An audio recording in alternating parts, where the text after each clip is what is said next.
ain't ready, baby, you ain't got to marry. You went in there and told Mrs. T that, we weren't going to get married. He told them, as long as him and Mary eat, me and my baby was going to eat. And that just lets you know that no matter what we did, they always loved us. Right. That's true. That's right. Yes, indeed. Well, The baby. I know it.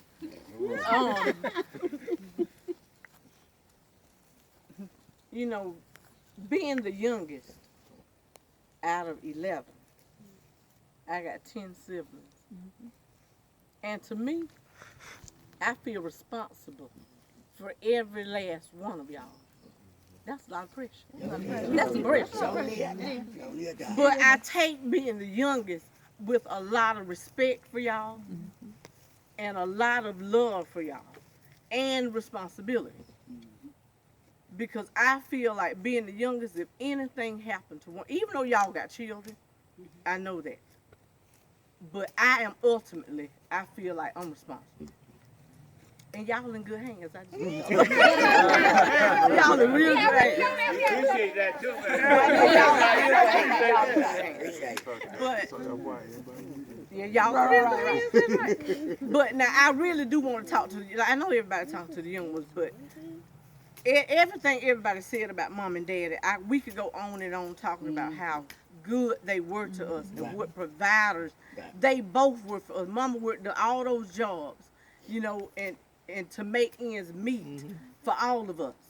And we didn't go lacking in any area. We didn't go lacking. I mean, I can remember when, I don't think up until I got almost adult, Dad would give me money every Christmas. And I think he would have those little envelopes. It might be $40 in it. But he would give that out to a majority of the ones that were still at the house. He would give it to us for Christmas. We never went lacking for anything. But I mainly want to talk to the young ones. In May, I will be 47 years old. And all of us are aging. All of the siblings are aging. Right. And to me, I got nieces and nephews running me neck and neck with age. So for Kaya, you, this what you got to carry, keep going. DeMarcus, Jay, y'all got to keep this going. Y'all are the younger ones. All of us are what, 30 and up, or 25 and up. We are all, the bulk of the responsibility and to carry the Murphy legacy. And I hope y'all listening and everything that from Uncle Robert down to me has been saying, because this is what we're going to look for y'all to carry on. In 20 years, this is what I want y'all to do. I want y'all to do this same thing that we doing. You listen, Kai? So I want you to start getting, keep this going. You and DeMarcus, Jay, y'all keep it going. Keep where Malik at? Malik, yeah. I mean, we don't have many young. No. Honestly, we don't have many young. But Chris was just saying the other day, 20 years. She the last one that had a baby. She was 8. right. So, but this is what I want y'all to remember. We got and to one in keep the oven. going.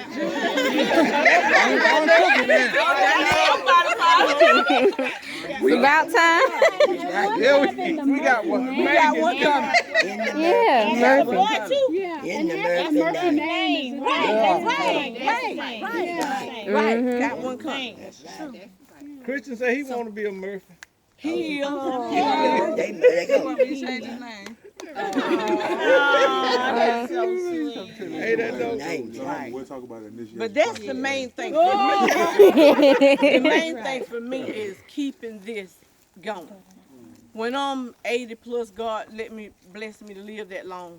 I want to be back down here and seeing DeMarcus and them got this going. Mark's like, wait, keep going. I claim 30 or 40 more years, so y'all know y'all got to be going. 30 or 40 months. 30 or 40 more.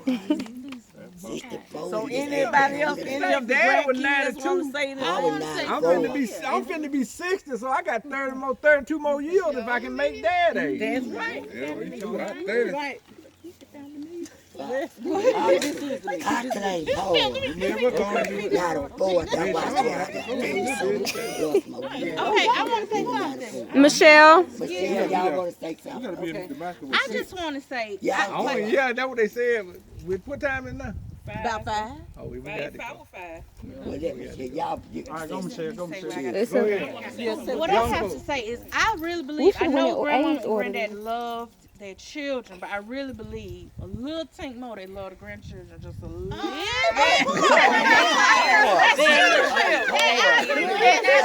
I really feel like they did. And I'm just thankful. Having a grandchild. Yeah, you agree? I agree with that. Me too. I feel like I'm just so thankful for them and how they raised y'all, because everything y'all are saying, that's how I feel about my dad. Like, he loves me like granddaddy loved y'all. And so I just am so thankful for how they raised y'all and my daddy, and all the things that they instilled in him, he instilled in us. And we, again, like y'all said, have to do the same and instill those things in our children. Love y'all. Pass it on. I remember when Grandma got down in age and she couldn't hardly drive, and I used to get in the car and she would drive me around the block because she wanted to drive, but she couldn't drive, but she still. Then I remember Granddaddy, his dying days, and I remember when he took him to the eye doctor, he would have been having eye surgery, and a week later he was pretty much gone. That hurt me too. Yes. And one of my friends was talking to me and said that the Mercer one was one of the most prestigious families in Custer. So they know how the Mercers felt in Custer. Right. Exactly. I heard that so many times. You hear that everywhere. Yeah, we know the murders. okay, Laniqua. I want to talk about not getting a whooping from grandmama and granddad. Y'all know I was a fighter. Yes, I fought everybody. They tried to whoop me. Ain't gonna come in no I know So even when my daddy came from Hawaii and I was out at my grandmama's house, he would try to whoop me. Mama had to come get me because I wouldn't let him whoop me. Well, anyway, grandmama was gone somewhere. Me and Shaw was in the house, and we got to fighting. Shaw took off running on the back porch and got on his bike and took off. Granddaddy caught me and told my bike. But you know what? I didn't think about hitting him back. He whooped my behind out. He sat down. He said, "You know why I whoop you? Because y'all was fighting. Y'all was supposed to be fighting." And that's the only man, seriously, that has really whooped my behind and I didn't fight back. You respected him then. Let me say one thing too, since you remember that. I'm the oldest, and Mama used to get me a lot. And y'all were talking about that bull. I brought it from the stockyard. Didn't know that. Daddy, one time, I remember him whooping me. And bro was here, he could tell you. We was down the street here. We living in Custer, but we come down to church every Sunday. And in the evening, we were going back. We wanted to go to the swimming hole. We couldn't go. It was time to go. So we asked could we go to Waterman Pack. Said, yeah, go up there and get a few, come back when we fit to go. We going to the hole. And there's about 12 of us there. And bro, we got to hollering, and here come Pa. We all ran to the Waterman Patch, got the Waterman Patch and came back. Pa got an arm full of switches like this. They bend but it don't break. Go in the water. Call them palm switches. And I said, Daddy was talking to me. Didn't I tell you? Well, he was a good talker with me now. He do to me. I said, Daddy, I'll take a whooping. He said, boy, he always told me this. See, no, you don't want me ever to touch you. That we always told me. But I didn't want to hear all that noise. You know what I mean? Boy, he beat me damn with his mouth. Wait a minute. But that day, he told me, said, take off that shit of yours. He got one of them switches. And he got on me, boy, when he got off, Mama wanted him. What they Georgia say. And from that day to this one, if I was going someplace, I would not tell him a lie. That's the truth. We used to go to Alabama every time they closed up at times. You remember that? Yeah. Sis? Oh, yeah. Be over there all night. That's right. Mama said, you ain't going? But I had to wait till Daddy get there. So I talked with Daddy. Daddy would talk to Mama. After a while, Mama come back. Well, he said you can go, but you know I had rules to go by. But all the one time that I remember, and that lasted me a lifetime. That one whoop.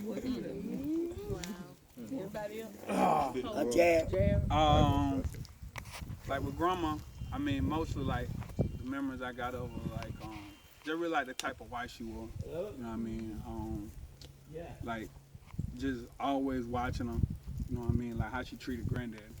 So, you know, you always gonna hopefully you can find something like that. With granddaddy, I mean, like the whippings and stuff, we always got whippings. So, man, that was. I don't know what y'all talking about. We took a lot of them. Yeah. That pickup truck. How about you tell that story? That's right, tell that. The true story on the side of that too. But I mean, but even with that though, like my biggest thing is like, anywhere you ever ask granddaddy to go, like you could go.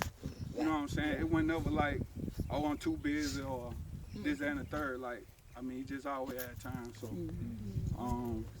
like me and Wes, we was at the grocery store. That's what we talking about. And granddaddy went in the store for something and left us in the truck. And we at the top of the hill. It's Piggly Wiggly now. And we're like, man, let's drive. Whoa. So I knew this. So we said, let's drive. So I said, let's drive. Go ahead. So yeah, I stood in the seat. Stood up in the seat, grabbed the steering wheel. I think Wes worked the brakes and the gas. And I slammed it in neutral. It took off, going straight in the Piggly Wiggly. What happened was, oh no, it hit Mr. The dude who owned the store. The green car. Yeah, it hit that green car. All right, here go the true story of this right here. So I tell you, Jared was up on the wheel. Woo. I said, tell you how you drive the car. You gotta move that thing. So he moved the thing and the car just going wrong. We ran together. I don't know together. But I wish. That is what said. But third, he got out to go in the store. You said, Daddy, when you come out, we going out. Go. We going out. And Dad said when he come out, he look good too. I know they ain't going out.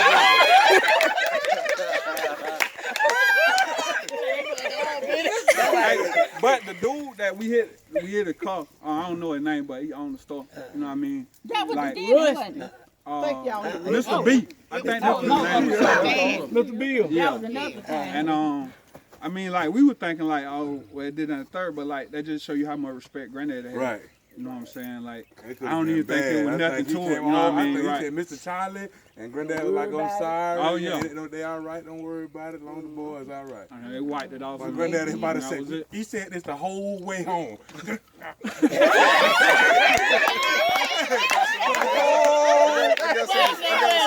Whole way home. Hey, he went straight to that bull whip.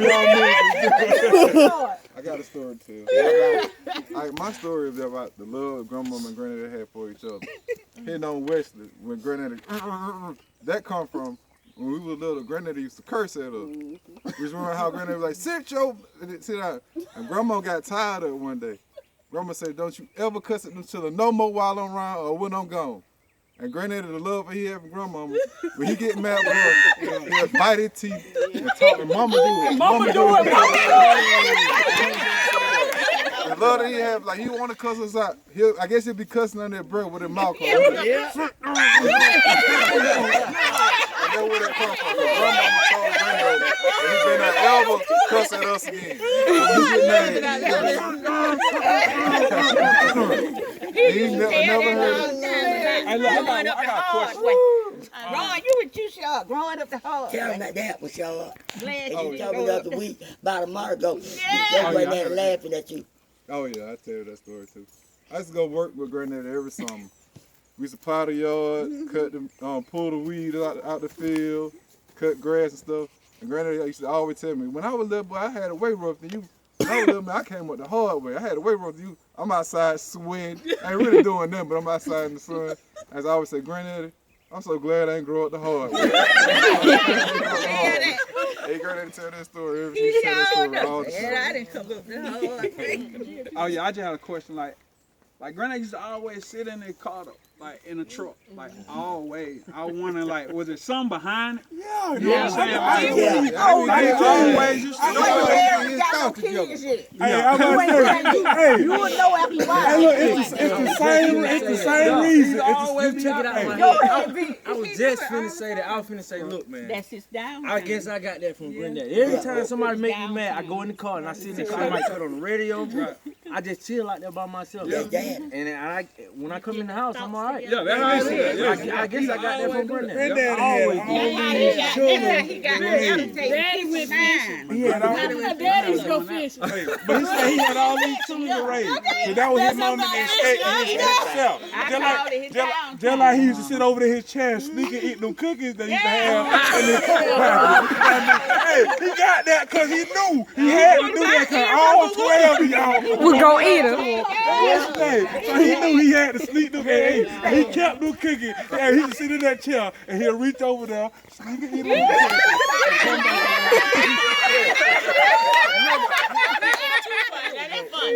So we was outside playing, doing something, and I came in. I said, "Look, Wesley, you busted, man. You busted." So Grandma came in. Grandma was like, "You know, you just get to jumping and you get to running, you get musty sometimes." I know you remember that. That's the time we was up there working at the house up there on the hill, I think. And we was up there, and Uncle Sean sent me the back down there. So I was like, and you ran straight to the hill, right over the hill with me. All right, any girls have anything? I say so. I just want to talk about how good Grandma and Granddaddy was to us. Because Mama, she didn't have the best job ever, but she did whatever she could for me, Sean, and Nico. But we never went hungry or nothing, because if we didn't have it, she would go to Granddad and Grandma's house. She'll come back with a pack of chicken, canned goods, and every Kool-Aid and everything to give us. And Auntie Plot, I want to thank her, because she, not only do we have one mama, but I feel like I have 7 mamas and 4 daddies.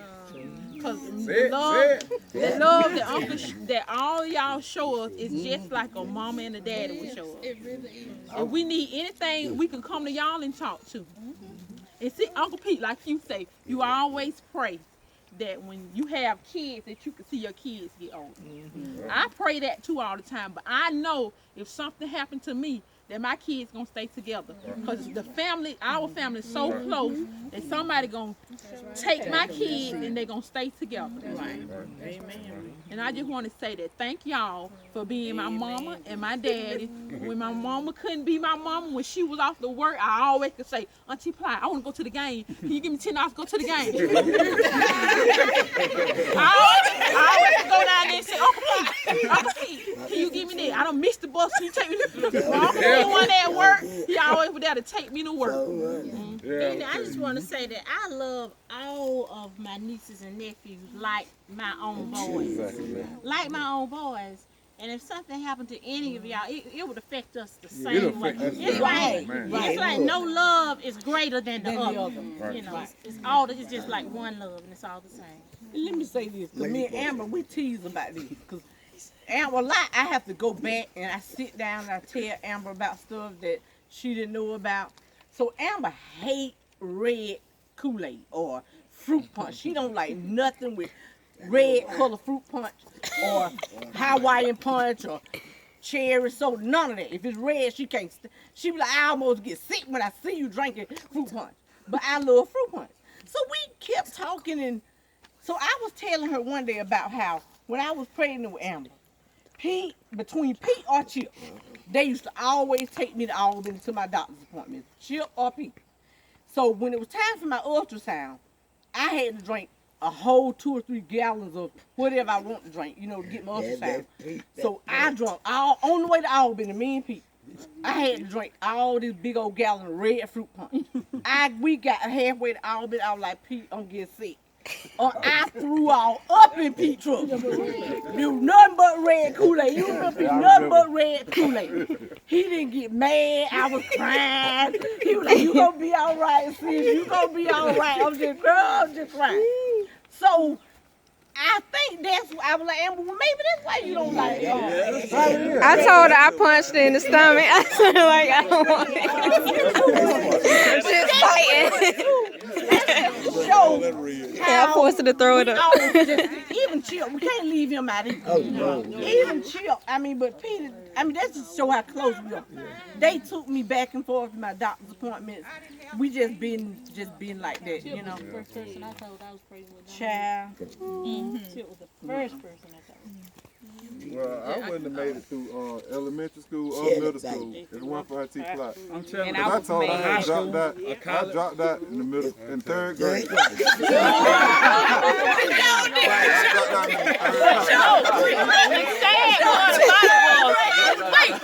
sad part about it was, Mama didn't make him go, Grandmama didn't make him go. We would go up there and go, and Mama would drop us off to go to school. And if Bozo the Clown was on the Sharp, want to stay there watch Bozo the Clown, we would go to school. Sharp would stay there. At home, Grandmama let him stay there. But I told Auntie Plot, third grade, that I was going to finish third grade.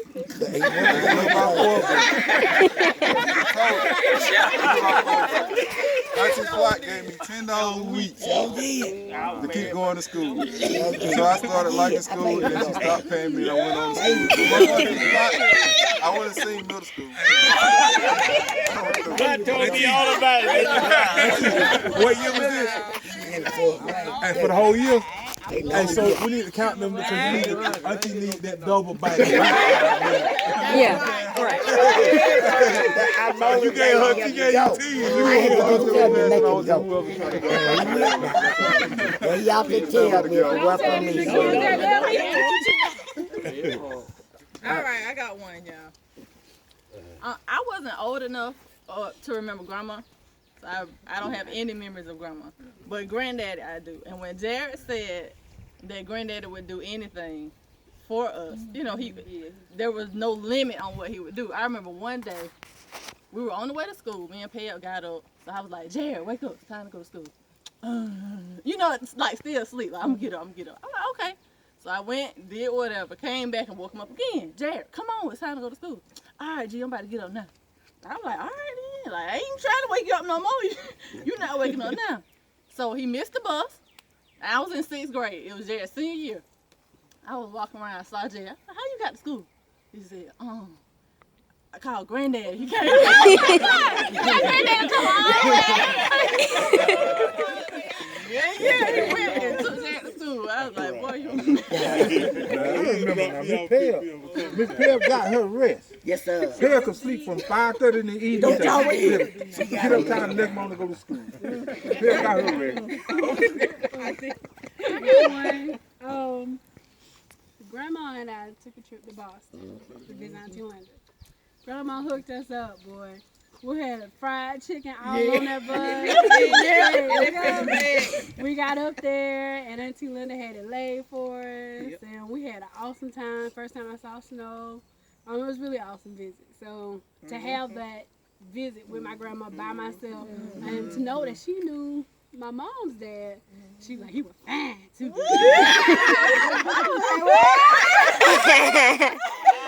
She's like, girl, all the girls was like, okay, girl. Right, but tell y'all, we got that chicken and them bags on the bus trip. Grandma kept that chicken popping. It was still good, cold. Okay. I come home from Boston. First time she fried chicken for us to travel with. That chicken was so good. The second time I came home, me and Head, all us, they was in one car, and I'm driving another car, and they drive one car. And Kenny Johnson. Yeah, Faze, yeah. I was driving, and Kenny was in the back seat of the head in the car, where my bag was with all my chicken in it. He in the back seat, just holding up chicken. Just.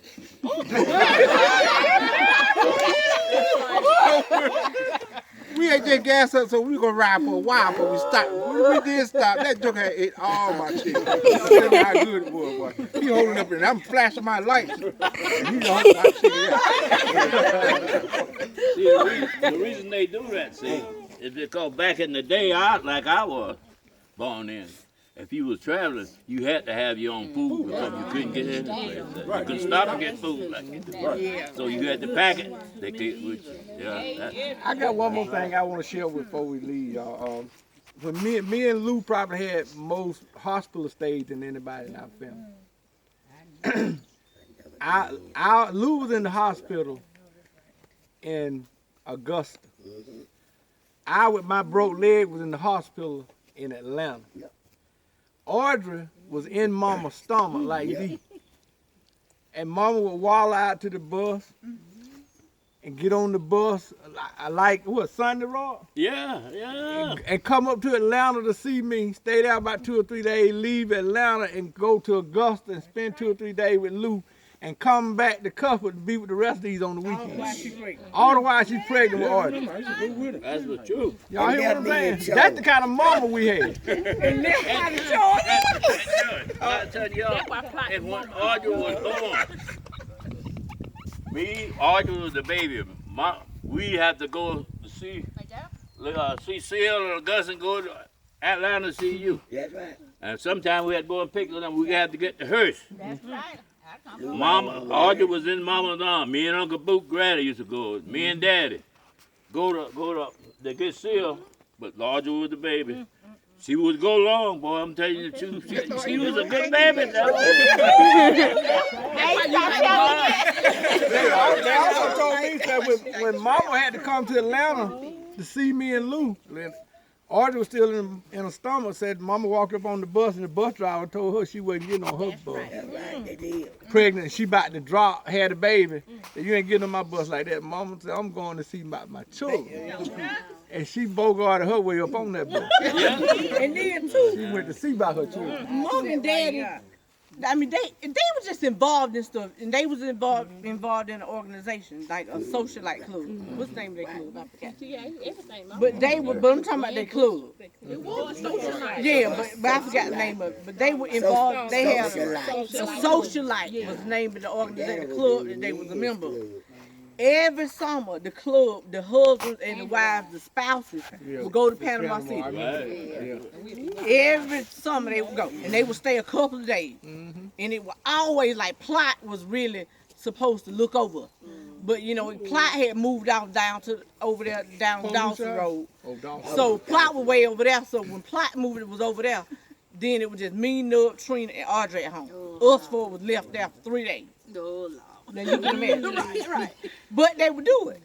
And we had good memories, but that's when all the fight took place between Nub and Audrey while they were going to Panama City. And one particular time, Daddy said plain as day, I mean, whenever they would go, he would sit us down and line out everything he expect us to do while they were gone. So he was like, if it come bad weather, do not turn the TV on. Don't turn no radio on. I want this house cleaned up when we get back. I want the floors mopped. I want all this stuff he want did that we better do by the time they get back. It what not to do. It started raining. Me and Trina, being the youngest, we not. What did Daddy say? You know Daddy said we been out turning on the TV. Oh, but Nub and Audrey, being the oldest, they like, whatever. We finna, okay, me and Trina sit back like, we told y'all know what Daddy said to do. So lo and behold, it started thundering and lightning, and we were like, we told y'all, whatever. The lightning struck that TV, and it never worked again. But when the lightning struck the TV, it like a flash of lightning, just like it blew up. Well, it scared all us to death. So all 4 of us took off over Judas. And guess what? Left Nick back in the bedroom. We left Nick in the house. We get over Judas and realize we done left Nick. But yeah, we done had some good times. Well, I want to say something. Coming into this family, it's been a joy for me. I mean, it's just like all my sisters and brothers.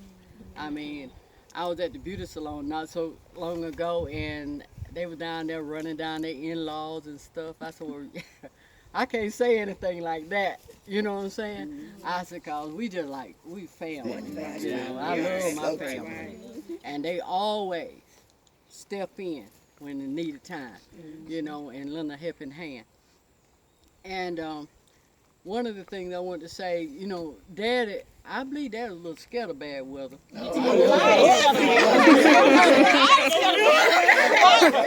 was like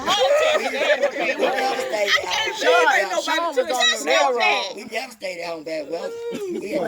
Sean was off on the railroad, and I was at home by myself. And Daddy come over there. He said, "Lois, Mary Lois." He called me Mary. Mary Lois. Now you come on over here. You come on over here to the house, cause it's gonna be some bad weather. I said, Daddy, I'm not getting out my bed. We live next door. Well, how about I woke up and I had a house full of folks.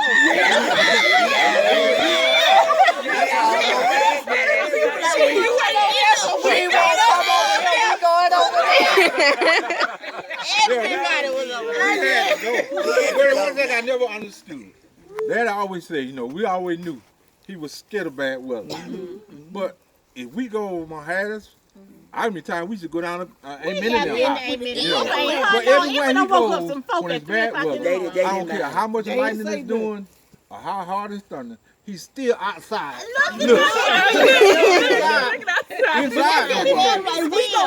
We gonna go together. He's still outside looking. And if Mama Buffett and said she was going, she'd be like, "Child, I'm not taking these children out." She would have to. Because it's like he's gonna have a heart attack. Right. If she ends up. Yeah, so she had to. And I used to say that, wow. If the lightning struck straight the house, it's gonna kill everybody else. All right, I got something to say, but I'm gonna say it after Malik though. Malik next.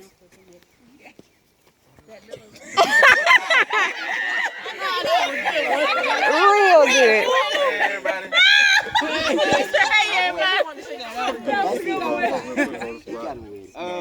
First of all, I would say, I want to thank everybody for like all the love that I feel, and like I know I got a part of each and every one of y'all inside of me, and like I know deep down, whatever I want to do, or whatever I decide to do, I got y'all support. Y'all gonna push me. Y'all not gonna say, why you wanna do that? You know, y'all not gonna say nothing bad about me. And I guess like when I got to college, I guess I was kind of surprised or like confused, cause like when I would talk to like my friends and people around and tell them about my family, like they would be surprised and they'd be like, y'all do that? Y'all do that? And I'm like, how like y'all family not like that? And they're like, no, like it's just me and my dad. Like that's all I know. And I guess it's like this is normal to me, and to other people it's not normal. And I like gotta remember that this is something special that everybody doesn't have. And I wanna you know, just learn from everyone, and hopefully when I start my own family, I can, you know, do all the things that y'all did to me. So what you got, Wes? What was that, Wes? All right, so kind of touching